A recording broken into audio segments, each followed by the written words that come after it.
आर्हत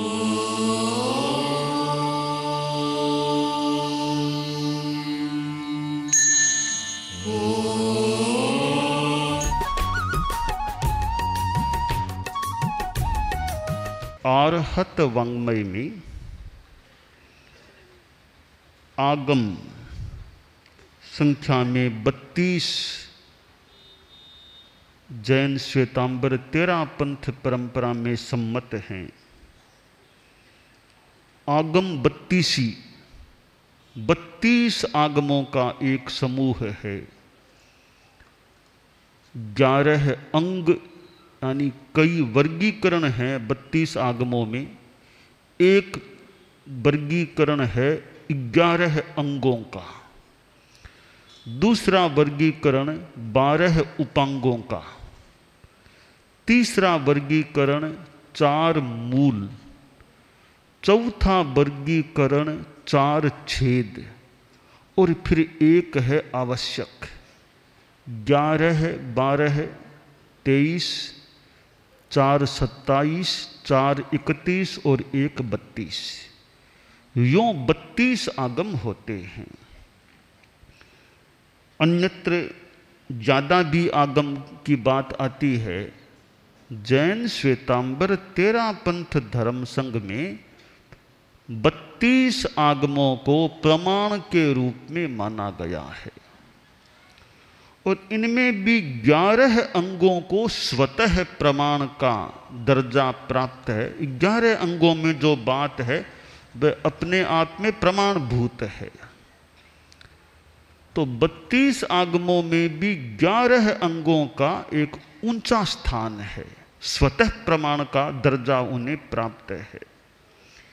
उन 11 अंगों में आचारांग पहला, दूसरा सूत्रकृतांग, तीसरा है स्थानांग, आगे और हैं चौथा, पांचवा, छठा, समवायांग, भगवती, ज्ञात्री धर्म कथांग, उपासक दशा आदि आदि 11 अंग हैं। तीसरा जो आगम है अंगों में वह है स्थानांग और प्राकृत अर्धमागधी भाषा में ठाणम नाम है उसका और संस्कृत या हिंदी में कह दें तो स्थानांग हो जाता है। एक बड़ा ग्रंथ है, मोटी पुस्तक है ठाणम की, जिसमें प्राकृत का पाठ भी है, संस्कृत की छाया, हिंदी अनुवाद और व्याख्या। इसमें 10 अध्याय, 10 स्थान हैं। जैसे पहला अध्याय है उसमें एक बातें आती है। दूसरे अध्याय में 2 की बातें आती हैं।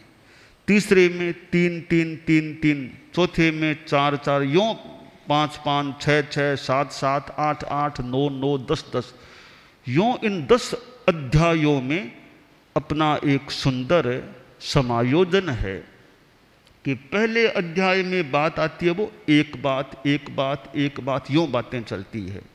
दूसरे में ये 2 बातें यूं चलती है। तीसरा जो अध्याय है जिसे तीसरा स्थान कह दें, उसमें 3 बातों का संकलन या समायोजन है। ये 3 बातें। तो ठाणम के तीसरे अध्याय में तीसरे स्थान में कहा गया है, तिविहे जोगे पण्णत्ते तंजहा मन जोगे वै जोगे काय जोगे। योग 3 प्रकार का होता है, मनोयोग, वाक योग, काय योग। योग शब्द का एक विशेष अर्थ है। योग की परिभाषा दी गई है, काय वांग मनो व्यापारो योग है। शरीर, वाणी और मन की प्रवृत्ति योग है। व्यापार यानी प्रवृत्ति, शरीर की प्रवृत्ति काय योग है, वाणी की प्रवृत्ति वचन योग वाक योग है। मन की प्रवृत्ति सोचना, स्मरण करना, कल्पना करना, यह मनोयोग है। तो योग 3 प्रकार का बताया गया है, मनोयोग, वाक योग, काय योग। योग से रहित 14वें गुणस्थान का आदमी होता है।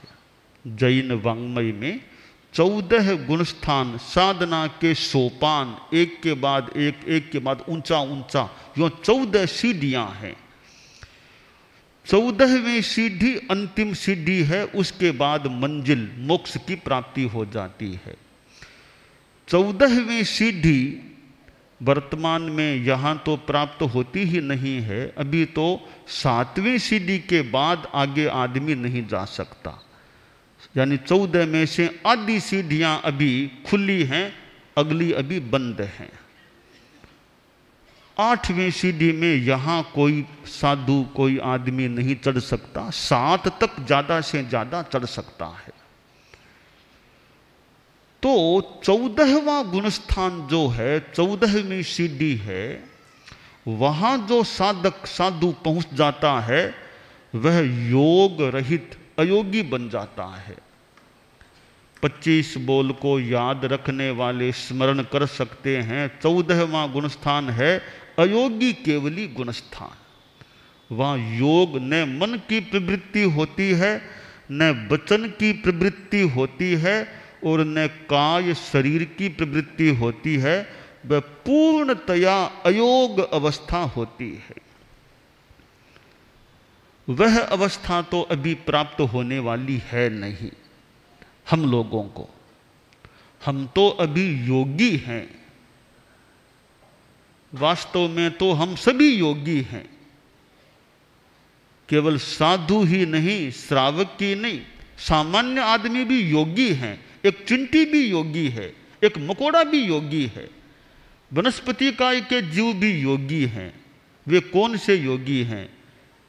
प्रवृत्ति वाले योगी हैं, साधना वाले योगी नहीं, इस योगी शब्द के संदर्भ में। तो जिसके योग है वह योगी है। योग शब्द का एक अर्थ साधना परक है, वो अलग अर्थ है। आचार्य हेमचंद्र ने अभिधान चिंतामणि में योग शब्द का जो अर्थ किया है, मोक्षोपायो योगो, मोक्ष का उपाय योग है। ज्ञान श्रद्धान चरणात्मक है। ज्ञान, श्रद्धान और चरण, ज्ञान दर्शन चारित्र, यह योग है। यह योग की दूसरी परिभाषा हो गई। मैं जिस ठाणम सूत्र की व्याख्या कर रहा हूं, यहां वह व्याख्या नहीं है कि मोक्ष की साधना का योग, वो नहीं। यहां है मन वचन काय की प्रवृत्ति योग होती है। योग 2 प्रकार का होता है। 3 योग हैं, उनके 2 प्रकार हो जाते हैं, शुभ योग, अशुभ योग। दूसरे शब्दों में हम कहें निर्वद्य योग, सावद्य योग। आप लोग सामायिक करते हैं, पाठ में बोलते हैं ना, करे में भंते सामायियम सावध्यम योगम प्रत्यक्षामि, सावध्यम योगम प्रत्याख्यामि। सावध्य योग का प्रत्याख्यान करता हूं। निर्वध्य योग का त्याग नहीं होता। सामायिक में निर्वध्य योग का त्याग नहीं, सावध्य योग का त्याग। अर्थात योग के 2 प्रकार हो गए, सावध्य योग, निर्वध्य योग। सामायिक में सावध्य योग के त्याग होते हैं। हम साधुपना लेते हैं ना, करे में भंते सामायियम सब्बम सावध्यम योगम प्रत्यक्षामि। सर्व सावध्य योग का त्याग है। हमें दीक्षा दिलाते समय सर्व सावध्य योग का त्याग दिलाया जाता है जीवन भर के लिए। तो साधु के भी सावध्य योग का त्याग है, निर्वध्य योग का त्याग यो सामान्य रूप में नहीं, यो तो निर्वध्य योग का भी त्याग हो सकता है। जैसे साधु ने उपवास कर लिया कि भोजन नहीं करना, तो वो निर्वध्य योग का भी त्याग हो गया। साधु का तो खाना भी धर्म है, साधु खाए तो धर्म, साधु पिए तो धर्म, साधु सोए तो भी ठीक, बैठे तो भी धर्म। यानी साधु की तो हर क्रिया धर्म युक्त होती है सिद्धांततः।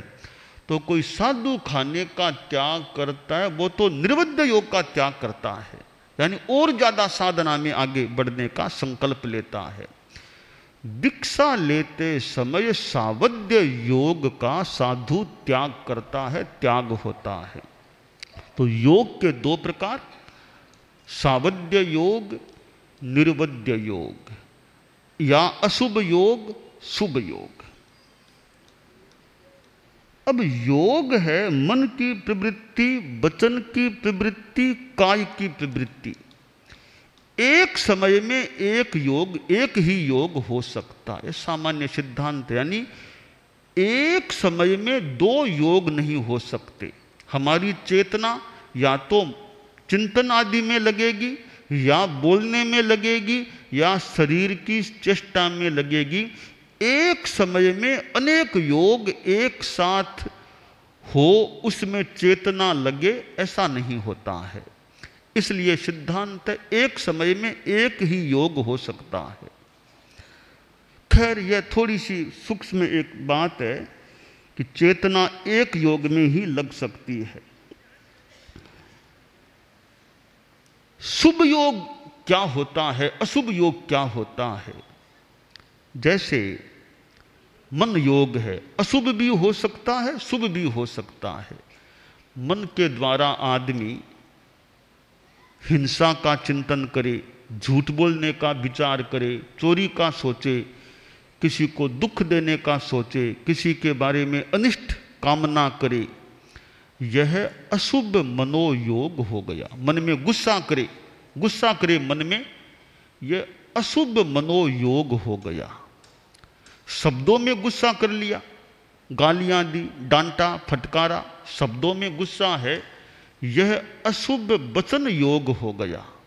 और किसी के थप्पड़ की लगा दी, लाठी की मार दी गुस्से में आकर के, यह अशुभ काय योग हो गया।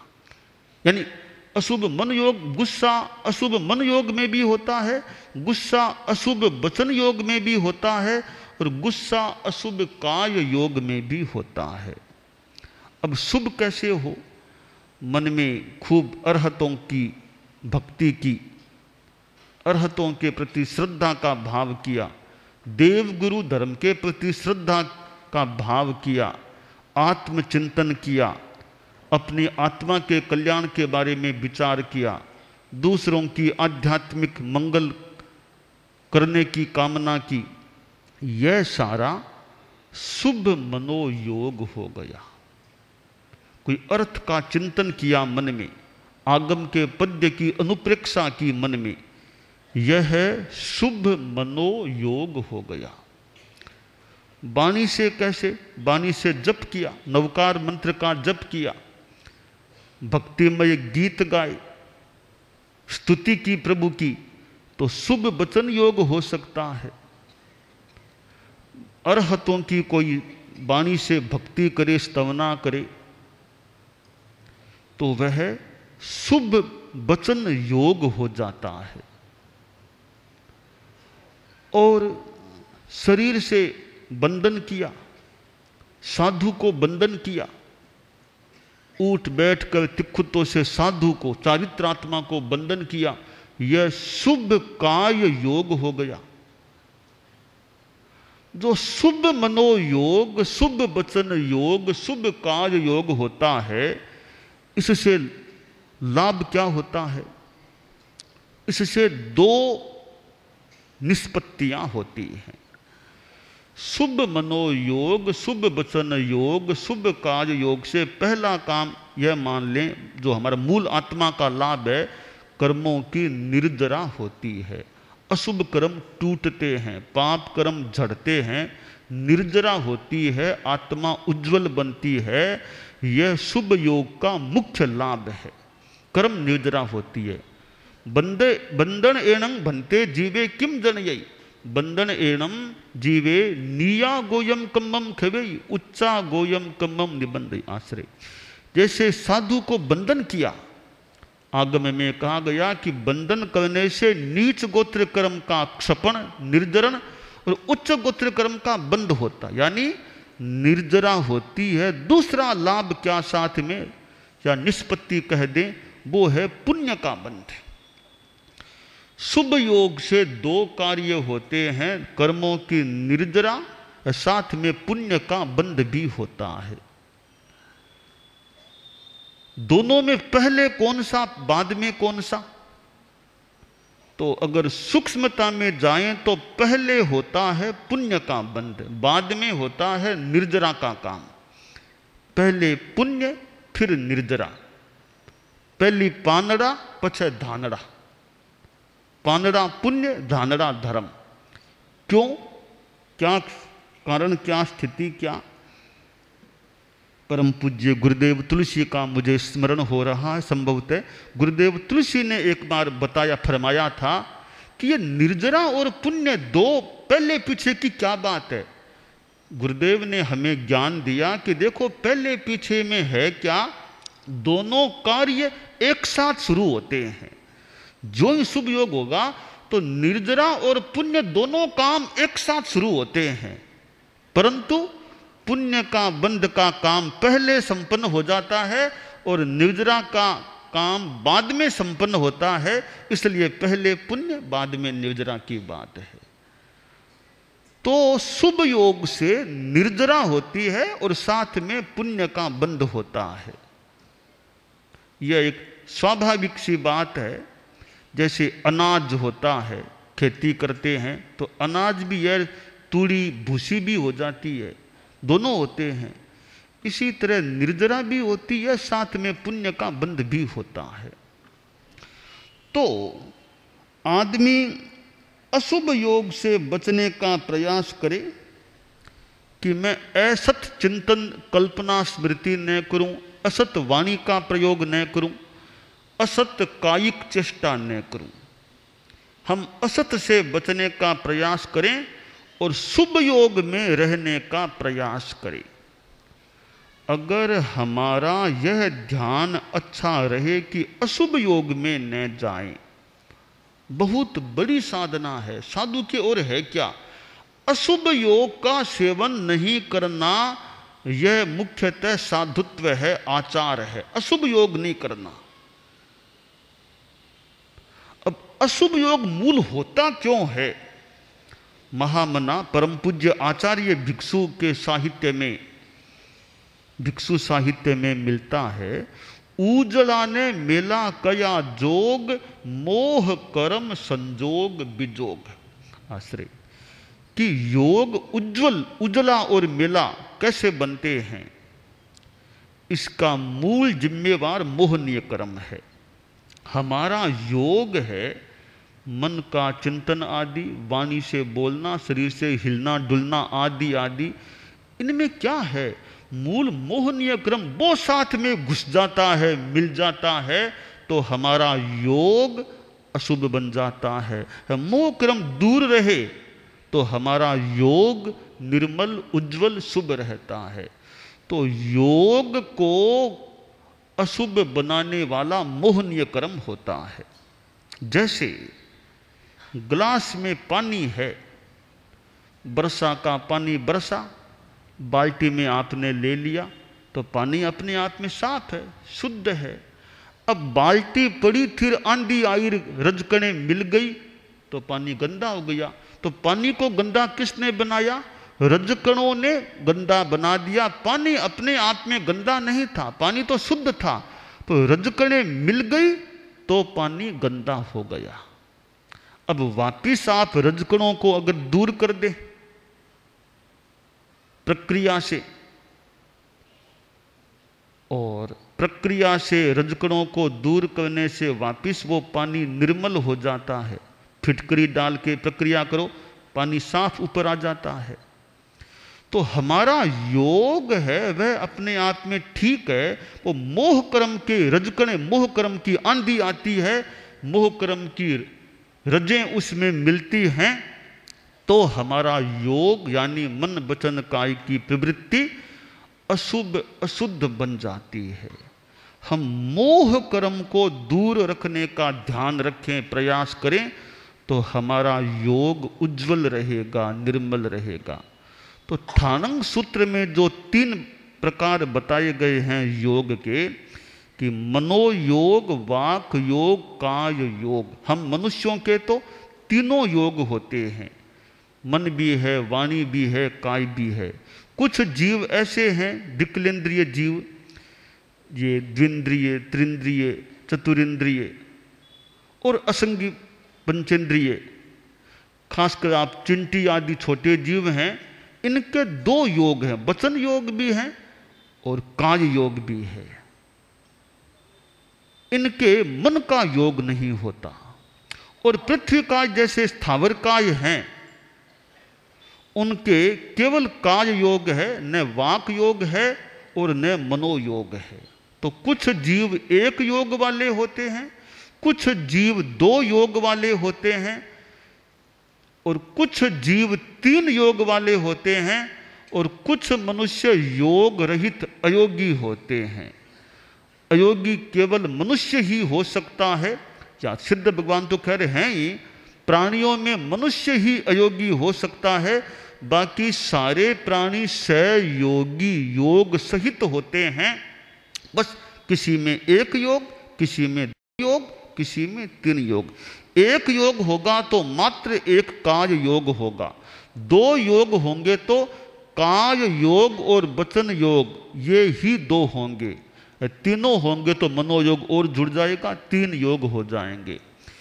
इसलिए यह योग की प्राणियों के साथ एक व्यवस्था है। हम अपने योगत्रय को ज़्यादा से ज़्यादा अशुभता से बचाने का प्रयास रखें, यह हमारी साधना का महत्वपूर्ण सूत्र हो जाता है।